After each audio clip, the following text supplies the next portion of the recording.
इंदौर की स्वच्छता व्यवस्था अब देश के अन्य राज्यों के लिए मिसाल बन चुकी है। जी हां, महाराष्ट्र की उपसभापति नीलम गोरे ने इंदौर की तारीफ करते हुए कहा कि स्वच्छ भारत अभियान में इंदौर की भूमिका अहम रही है और महाराष्ट्र इस मॉडल को अपनाने की दिशा में गंभीरता से प्रयास करेगा। महाराष्ट्र की उपसभापति नीलम गोरे ने इंदौर दौरे के दौरान नगर निगम की स्वच्छता प्रणाली की सराहना की। उन्होंने बताया कि इंदौर की सफलता के लिए पिछले 3 प्रमुख कारण है। पहला, घर घर से निकलने वाले 6 प्रकार के कचरे का पृथक्करण। दूसरा, पीवीपी मॉडल पर आधारित वेस्ट प्रोसेसिंग प्लांट, जिससे नगर निगम को आर्थिक लाभ होता है।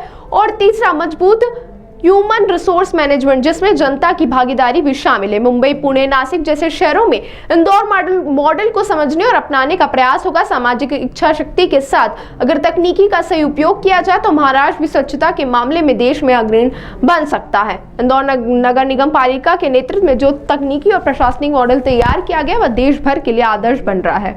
महानगर पालिका आयुक्त, म्यूनिसिपल कमिश्नर इंदौर, इनसे मेरी मुलाकात हुई है और मैं तुरंत कुछ मिनटों में पुण्य मित्र जी भार्गव मेयर उनको भी मिलने वाली हूँ। इंदौर से बहुत मेरा गहरा रिश्ता है। हमारे नाना जी मतलब डॉक्टर मुंशी, वो यहाँ पे मेडिकल ऑफिसर के रिश्ते में काम करते थे। मेरे पिताजी का जन्म ही इंदौर के पास महू में हुआ है। तो इंदौर की भूमि जो है, पुण्यश्लोक अहिल्या देवी होलकर जी, उनको मैं सबसे पहले प्रणाम करती हूँ।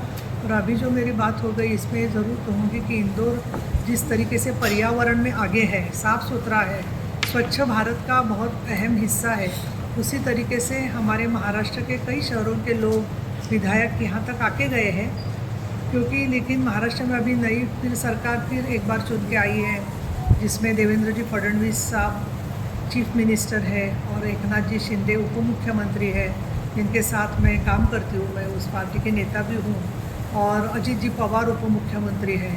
तो ये सब अनुभव जो है वो हमारा पूरा मुंबई का एमएमआर रीजन और पुणे, जलगांव, नासिक हर जगह के लिए बहुत उसका फ़ायदा होगा। और इसके लिए ये सहयोग जो है, जो आपकी बेस्ट प्रैक्टिस है इंदौर की, उसको हम समझकर उसको और समृद्ध बनाने की कोशिश ज़रूर करेंगे। अभी जी बिल्कुल, मुझे आज मैंने वो प्रेजेंटेशन जो वेबसाइट पे है वो भी देखा था, लेकिन मिस्टर वर्मा से जो 3 मुद्दे सामने आ गए, उसमें एक तो है कि 6 तरीके का यहाँ पे ये जो घन कचरा है उसका सब पूरा सेग्रीगेशन होता है, पृथक्करण होता है, वो बहुत अच्छी बात है। दूसरी बात जो है कि जो प्लांट्स लगाए हैं वो पीपीपी मॉडल पे है, जिसके मुताबिक इंदौर म्यूनिसिपल कॉरपोरेशन को उनसे निधि मिलता है, प्राप्त होता है। और तीसरी जो बात है कि जिस तरीके से ह्यूमन रिसोर्स मैनेजमेंट इंदौर महानगर पालिका ने किया है, जिसमें लोगों का सहभाग अहम महत्व का है और लोगों के साथ साथ यांत्रिकीकरण, टेक्निकल सपोर्ट भी जो लिया है वो अच्छा है। मुझे लगता है अभी तक कई लोग महाराष्ट्र से यहाँ आके गए हैं, पुणे से भी आए हैं, हर शहर से आए हैं, लेकिन फिर भी उसको आगे लेके जाने के लिए एक सामाजिक इच्छा शक्ति होना बहुत ज़रूरी होता है। वो अब फडणवीस साहब और शिंदे साहब और अजित पवार मिलकर हम सब लोग फिर एक बार कोशिश करेंगे तो उसमें बिल्कुल यश मिलेगा, ऐसा मुझे लगता है। ये माना जा सकता है।